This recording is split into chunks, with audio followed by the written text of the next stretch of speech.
Bem, deixa eu me apresentar. Ah, é para cá.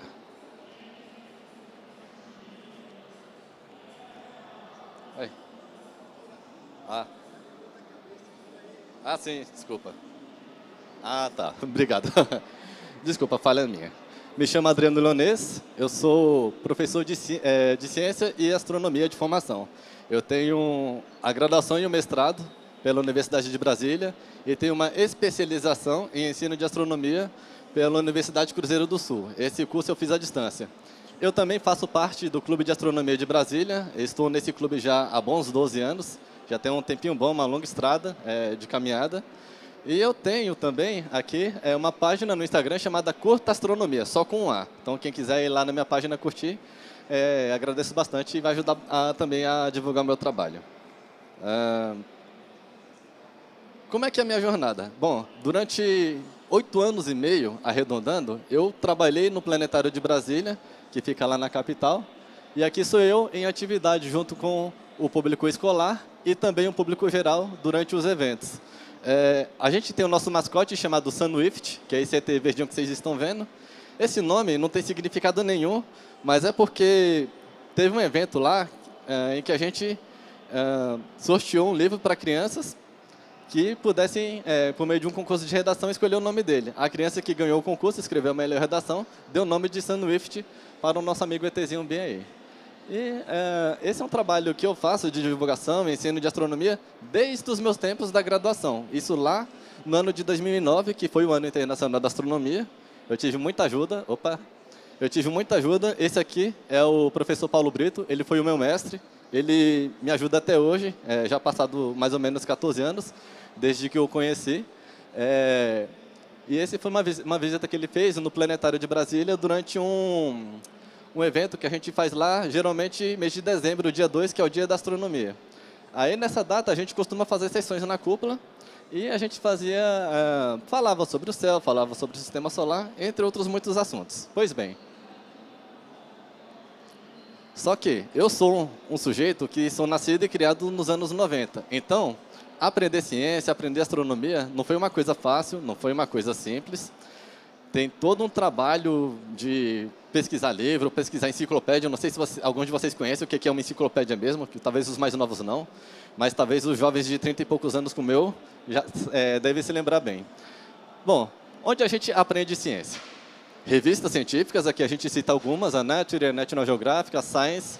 No Brasil nós temos como é que é o nome mesmo? A Super Interessante, a revista Galileu, e muito tempo atrás a gente tinha uma revista chamada Veja Que Demais, que era direcionada ao público infantil e com uma pegada boa de ciência também. Nós tínhamos também blogs. Lá quando a internet começou, o pessoal encontrava os espaços digitando textos e tudo mais. Esse aqui, à minha esquerda, é o blog Cientech. Para quem não está familiarizado com o tema, é o antigo nome do blog Space Today, do Sérgio Sacani, que está bem ali no seu podcast. Os primeiros canais do YouTube de que eu tenho conhecimento que ensina ciência e de maior repercussão é do microbiólogo Átila Yamaniro, com o seu canal chamado Nerdologia, que está ativo até hoje. E de lá a gente extrai muitos conhecimentos de todas as áreas do campo científico. E também nós temos os documentários, não vou falar muito dele, ele já é amplamente falado, né, o célebre Carl Sagan, que foi um precursor lá nos anos 70 e 80 da divulgação científica.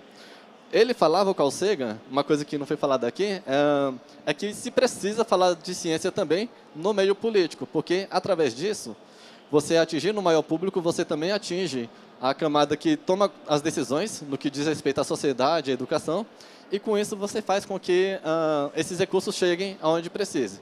Estamos numa caminhada boa, esperamos que a partir do ano que vem, como tem sido em anos anteriores, a gente possa ter um crescimento de uma maneira mais exponencial da ciência.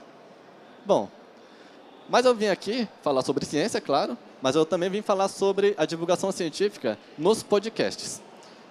Definição de podcast, o que vem a ser uma transmissão e tudo mais, eu deixarei para falar depois. Mas lá atrás, eu já vinha fazendo esse trabalho de ensino e divulgação científica no canal chamado Astronomia ao Vivo. Esse canal surgiu final de 2012, início de 2013, por acaso. Depois eu devo passar para ela, a Cris Ribeiro. Ela é a fundadora desse canal. A Cris, ela conversou com dois colegas meus, o professor Ricardo Melo e o astrônomo amador Marcelo Domingues, que são do Clube de Astronomia, e ela queria fazer a transmissão da ocultação de Júpiter pela Lua. Isso aconteceu na noite de Natal, daquele 25 de dezembro de 2012. Essa transmissão aconteceu, ela fez a transmissão, e a partir dali a gente teve o primeiro Astronomia ao Vivo, o número 1. Aqui, então, a gente tem alguns dos membros fundadores da Astronomia ao Vivo, que, naquele período, não sei se vocês conhecem essa ferramenta, é o Hangout do Google. Ele tinha a possibilidade de reunirmos até 10 pessoas e fazermos a transmissão ao vivo, e esse vídeo é direto para o YouTube. A transmissão acontecia já naquele período, e a gente fazia essa gravação antes, não gravada, para poder testar microfone, fazer tudo. Vocês acham que hoje é fácil fazer transmissão? Hoje está demais, a internet é 100, 200 mega, tudo que você quiser. Mas 10 anos atrás, estamos falando de 2012, 2011, a transmissão da internet, a qualidade da internet não era tão boa, era 5, 10 mega quando muito. A qualidade do áudio, horrível. A qualidade do vídeo, vocês observem, não é tão grande assim. Enfim, a gente tinha muitos desafios, mas foi uma primeira tentativa bem válida de podermos fazer a divulgação da astronomia. Como a Cris costuma falar, de semear a astronomia em toda parte. A gente tinha uma concorrência muito forte que nós fazíamos domingo à noite a partir das 10 horas. Nós concorríamos com o Fantástico, só para vocês terem ideia do desafio. Bem, aqui nós temos os principais membros fundadores, que são o Newton César Florencio, que é astrônomo, professor de Ciências e Matemática lá de Londrina, no Paraná. Ali à esquerda, o Marcelo Domingues, que eu citei agora há pouco, que é funcionário de carreira do Legislativo, lá no DF, astrônomo amador e um dos diretores do Clube de Astronomia lá em Brasília. Aqui o José Augustânio, o Zeca, ele tem uma página chamada Astronomia do Zeca, que é bem interessante. O Douglas Bortolanza Lara, ele é natural de Dourados, astrônomo amador lá em Mato Grosso do Sul. Ali o já conhecidíssimo Sérgio Sacani, falarei um pouquinho mais dele depois. E ao centro, a fundadora, Cris Ribeiro, acima eu que estou desde a terceira edição do Astronomia ao Vivo. Aqui a gente falava sobre diversos temas. Basicamente, nós tínhamos um roteiro em que falávamos, basicamente, do céu da semana, notícias da semana. Nós tínhamos um tema central que variava conforme o mês, os feriados, ou o convidado que viesse trazer algum tema interessante para nós. E seguimos depois com um bate-papo, talvez tirar dúvidas de perguntas que vierem da internet. Naquele período era YouTube, mas não tínhamos superchat, então talvez hoje nosso canal estaria bem melhor do que está hoje. Então aqui a gente tem fazer a divulgação em flyers. Tem um colega que eu preciso citar, que é o Guilherme Viana, que ele não aparecia nos vídeos conosco, fazendo a apresentação, mas ele foi o criador da logotipo do nosso Astronomia ao Vivo, em que a ideia básica foi pegar os anéis de Saturno, e ao invés de um planeta, a gente pegou a lente de uma câmera, para a gente poder fazer a divulgação. É assim que surgiu a logo do nosso canal Astronomia ao Vivo. E conforme as semanas, a gente escolhia diversos temas. Teve uma edição que a gente falou, por exemplo, sobre planetários. Teve uma das edições que o Naelton, que palestrou agora há pouco, participou, falando sobre planetários, falando sobre cultura geek e tudo mais, sobre Star Trek também. Nós tínhamos uma edição que não tinha exatamente uma agenda, que era durante a semana, o Bate-Papo Estelar. A gente chegou a ter mais ou menos 20, 30 edições dessa edição. E perto de uma das edições da Campus, nós temos aqui a Aline Carvalho. Ela deve estar por aí, escondida em algum lugar. Ela é do Campuseiros Clube e também da comunidade chamada Stanford Girls. Foi uma das fundadoras. Também me ajudou muito quando a edição da Campus foi lá para Brasília, por exemplo. Então, ela me ajudou a situar, me ajudou a entender como é que é a dinâmica aqui da Campus, do funcionamento, entre outras tantas coisas. Bem, aqui, alguns odeiam, alguns amam, não vou entrar no mérito, não quero falar disso, mas a gente teve a edição número 100 do Astronomia ao Vivo. Isso aconteceu no dia 8 de setembro de 2015.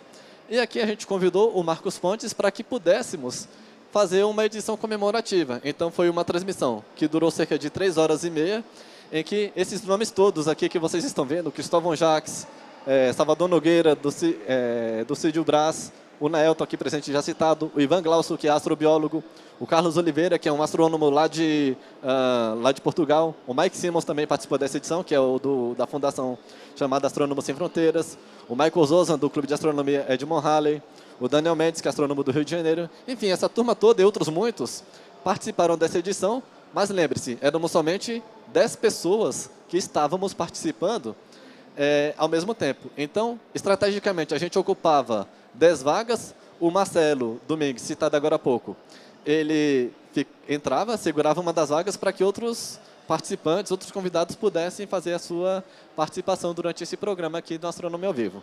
Aqui nós já tínhamos uma primeira tentativa de divulgar e ensinar astronomia. E foi nesse período também, 2015, 2016, que o blog ScienceTech passou a se chamar ScienceTech TV e não muito tempo depois o Space Today.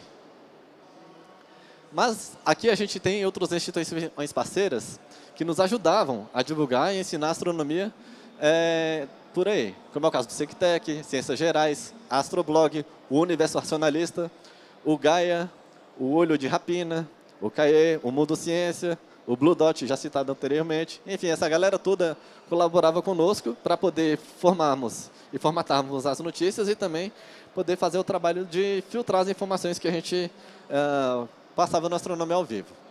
Bem, aqui outras iniciativas de transmissão na internet e ciência foi o Astronomia para Todos. Esse foi um projeto que surgiu durante a pandemia, não podíamos ter evento presencial e trabalhar, divulgar astronomia é um evento que é bem presencial. Eu trabalhei no Planetário por 8 anos e meio e essa proximidade de você estar com o telescópio ajuda bastante a gente a ensinar a turma. O Universo Racionalista tem muita informação boa dentro do canal deles no YouTube e também na página. E aqui a gente tem a página do Ciência e Astronomia, que é do nosso colega chamado Christian Reis Westphal, que também já frequentou o campus durante muito tempo. E ele fazia também o hangout dele na página Ciência e Astronomia, só que a live dele era no sábado, não era no domingo, para a gente não ter concorrência, digamos assim. E as pessoas puderem acompanhar tanto o canal dele quanto o nosso e se situarem para poderem aprender muita coisa.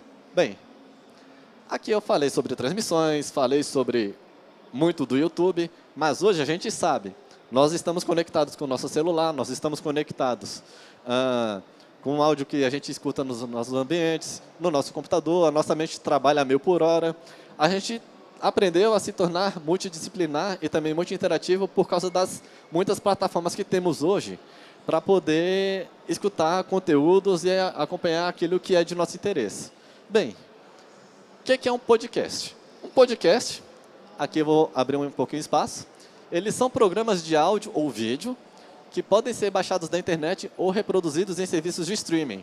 Nós temos tanto os serviços de vídeo quanto os serviços de áudio, o Deezer, Spotify e tantos outros. Eles são organizados em uma série de episódios e podem tratar de diversos temas, que vai desde a política, entretenimento, esportes, tecnologia, etc. e tudo mais. Aqui um fato que eu vou chamar a atenção, porque até eu não sabia quando fui pesquisar. Podcast vem da junção iPod, não sei se alguém mais jovem tem conhecimento, aquele aparelhinho da Apple, de reproduzir apenas MP3, apenas música, e também da palavra broadcast, ou simplesmente cast, que significa transmissão. Então, a junção desses dois termos deu origem à palavra podcast, e a gente também tem as derivações, os podcasters, os produtores de conteúdos e tudo mais. Então, nós temos os podcasts com essa característica principal, de poder ser via rádio ou via vídeo. Características. Bem, normalmente um podcast ele pode ter um host, um apresentador, uma equipe, geralmente uma dupla, funciona melhor, ou pode até ter uma galera, um grupo, que vai estar conversando com uma pessoa. Mas elas não seguem a rotina especial de você ter exatamente como é que se fala? Um roteiro. Não é uma entrevista que a pessoa só pergunta e responde. Não, é uma interação, é um bate-papo, é uma conversa. Costuma variar de 1 a 3 horas de duração, bem como os hangouts, as transmissões que nós fazemos lá atrás, no tempo de Astronomia ao Vivo.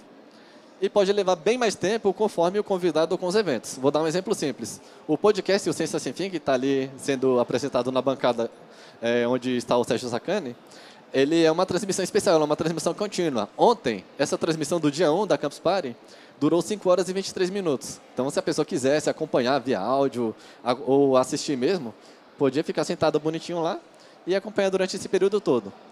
E os convidados, como eu já bem coloquei, eles têm uma conversa que é direcionada pelos anfitriões. Então, cada anfitrião vai levar o papo ao seu modo, a maneira que o candidato se sentir à vontade, a temática que, por exemplo, as notícias que a gente escuta por aí, via noticiários na TV, ou via mídia impressa, ou digital, a gente vê também, etc. Aqui, então, a gente tem alguns dos exemplos dos muitos podcasts, talvez alguns dos conhecidos, pelo menos, que apareceram lá no período de 2020, que é o 8 Minutos, o Flow, Ciência Sem Fim, As Meninas do Vênus, o Podpah, o Inteligência Limitada, o Ticaracati Cast e o Podcast.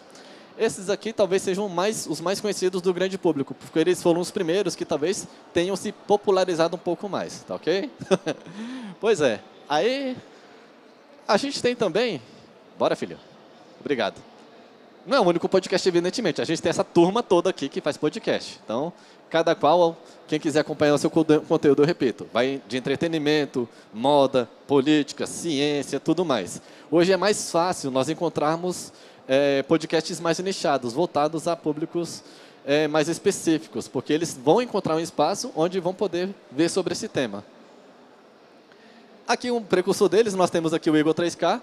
Ele e o seu antigo parceiro tiveram esse boom, digamos assim, do podcast lá pelo ano de 2018. Nesse período de 2018, o que aconteceu? As pessoas já estavam querendo acompanhar um trabalho, uma entrevista que fugisse dos padrões que se acompanhava na televisão. Então, eles encontraram uma linguagem que é mais acessível ao grande público, que contém palavrões também, porque não, a gente fala palavrão durante o dia. Aqui eu não estou falando porque, em razões evidentes, eu estou numa apresentação, tenho que manter uma certa postura, sabe, ser educadinho e tal. Mas, enfim. E com esses caras, por algum motivo, eles conseguiram dar essa popularização mais forte no podcast. Aqui a gente vê, por exemplo, as meninas do Vênus Podcast, a Yasmin Yassine e a Cris Paiva. Aqui eu não sabia exatamente como é que era o background, como é que eram os bastidores de um podcast, mas aqui a gente vê ao menos 2 telas, o pessoal fazendo o corte das imagens, as edições de áudio, vídeo e tudo mais. E o podcast ele tem por característica, basicamente, você ter um ambiente em que os convidados e também os anfitriões se sintam à vontade. Então, nós temos ali sofás, cadeira, nenhuma mesa ao centro, e ali rola a conversa, rola o bate-papo. Talvez por isso também as pessoas tenham se identificado com esse formato de entrevista, de conversa. Porque, afinal de contas, a gente conversa em casa, sentados à mesa, sentados num sofá, sentados ou mesmo em pé, em espaços em que a gente fica confortável para poder conversar, e assim a gente se solta, se liberta e fala sobre muita coisa que a gente sequer talvez tenha imaginado. E aqui a gente vê mais uma vez o Igor, já no novo Estúdio Flow, a partir desse ano, quando ele passou a fazer, digamos, voo solo. Aqui, eu já citado Sérgio Sacani. O que aconteceu? Acompanhando o podcast dele, um viva para vocês aí, um trabalho excelente que vocês fazem. Como é que aconteceu aqui? Acompanhando uma entrevista dele uns tempos atrás, o Sérgio Sacani, ele começou a frequentar podcasts de outros diversos. O primeiro que eu lembro de ter assistido foi no Inteligência Limitada. Foi quando eu comecei a tentar interagir com ele via Superchat. Depois desse, ele foi no Estúdio Flow, conversou lá com a turma. Depois ele foi no Podpah, depois ele foi no Programa do Pânico, depois ele foi sabe Deus para onde. E numa dessas idas e vindas de ensinar e divulgar astronomia, uma vez que recentemente o canal Space Today atingiu 1 milhão de inscritos no canal do YouTube, e foi um crescimento orgânico, não foi um crescimento que as pessoas tinham a ferramenta antes de comprar inscritos, não, foi orgânico na raça, desde 2015, 2016, quando ele começou a fazer esse voo solo no canal dele no YouTube. Então ele teve o mérito de ter sido convidado pelos Estúdios Flow para poder ter um podcast que falava sobre ciência. Fala só sobre ciência? É claro que não. Vai muito mais convidado lá também que, por exemplo, vem do meio artístico, vai cantor, vai, sei lá, alguém da moda, enfim, vai essa turma toda. E ele conversa com essa turma e fala o que a ciência tem de importante na vida dessa pessoa. E isso é um ponto bem positivo, eu acho um máximo. Aqui na semana passada nós tivemos o Tônico Novaes, que é o idealizador, quem está comandando aqui a parada toda aqui na Campus. Ele foi um entrevistado no podcast de Ciência Sem Fim.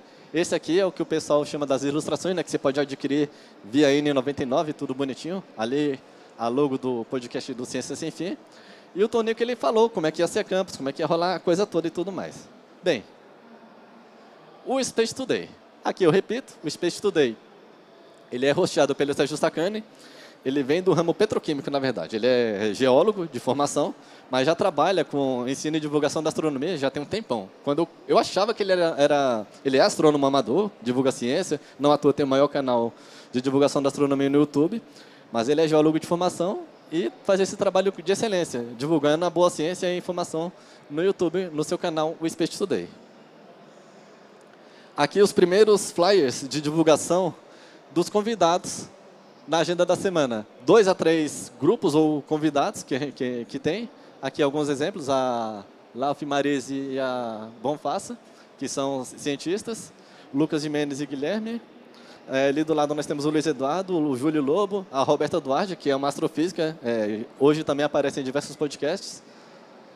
Aqui nós temos o conhecidíssimo Pirula, acho esse bicho engraçado demais, mas divulga ciência também, é bem interessante. Nós temos também, dentro do podcast do Space Today, o Sakane Responde, em que você tem uma temática e ele responde a perguntas da turma. Começou meio que por acaso, quando o candidato não podia ir, quando o convidado não podia ir ao podcast, então ele se encarregava de responder perguntas que os internautas, os youtubinautas mandavam para ele, e com o tempo ele foi passando a também nichar as perguntas para poder falar de uma temática. Por exemplo, recentemente completou 2 ou 3 anos do fim da missão Cassini, então ele falou sobre a missão Cassini, só sobre Saturno. Em uma outra semana ele falou só sobre Vênus. Em outro dia ele falou só sobre a missão Artemis, que é a missão que vai levar as primeiras mulheres para solo lunar. Enfim. Aqui, então, a gente tem algumas das turmas, a Nédia Oliveira, que está escondida bem ali, a Roberta, o Chuarza, Soares, vocês escolham o nome, o Salvador Nogueira, o Rato Borrachudo, assim como o Sakane falava, eu também achava que esse bicho era só um nome de algum tipo de veterinário ou coisa do gênero, eu não imaginava que era um divulgador científico. O Marcos Palhares, que é astrônomo também, ele vai ser dos primeiros que farão também o voo suborbital. Não sei se fez ou quando é que vai, não sei que pé que está isso, mas ele vai ter esse mérito, ele estava conversando ali agora com a turma. O Pedro Palota, da Space Orbit, também fala um pouco da Blue Origin e da SpaceX. Ele fala muito sobre a parte de astronáutica, que admito, no meu caso, a parte da astronáutica é a parte que eu menos domino no que diz respeito a ensino e divulgação das ciências, mas eu tenho aprendido bastante com essa turma, sobretudo a questão da astronáutica, uma vez que agora eu migrei de área. E como eu estou fazendo ciências ambientais, eu vou trabalhar muito com a parte de sensoramento remoto. Entender a astronáutica, para mim, é fundamental para eu poder ter maior conhecimento e, assim, poder fazer um trabalho melhor de ensino e divulgação científica. Aqui o Lito Souza, do Aviões e Músicas, ele apresenta muito sobre aviação, sobre voo, sobre planos de voo, sobre tudo que vocês quiserem saber sobre aviação. Eu tenho aprendido bastante também com ele, por também falar sobre astronáutica. Esse bicho é uma figura, o Edson Boaventura. Teve uma treta uns tempos atrás com o Sérgio Sakane que eu achei engraçado. Eu falei assim, velho, vocês estão trabalhando sobre a mesma coisa. Falando sobre astros, falando sobre possíveis aparições e tudo mais. E aqui eu vou dar um destaque específico para o Eric Von Däniken, o George Otsokaulos e o Ademar Gevaert. Eles fizeram uma entrevista recentemente. E eles falam de uma maneira racional sobre essa coisa de OVNI, sobre aparições e sobre o que a gente está observando. Se é OVNI, se é UFO. Tem outro termo agora que o pessoal fala agora, que é objeto, não é um objeto, é alguma coisa, artefato voador não identificado, alguma coisa do gênero. O Douglas Galante, que é astrobiólogo, mas eu vou citar um outro também, que é chamado Ivan Glaucio, que ele é astrobiólogo também da NASA e também, eventualmente, participa de algumas transmissões.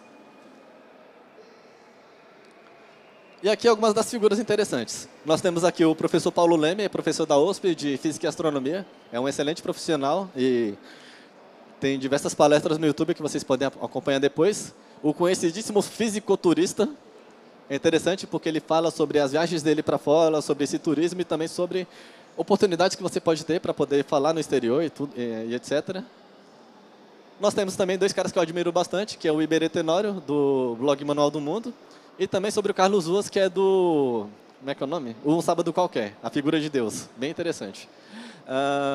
São 2 pessoas assim que divulgam ciência, espalham a ciência de maneira bem morada, bem interessante, mas de maneira muito séria. Eu admiro bastante esse trabalho deles. Aqui, os conhecidíssimos também. O Cortella, o Leandro Carnal e o Clóvis de Barros Filho.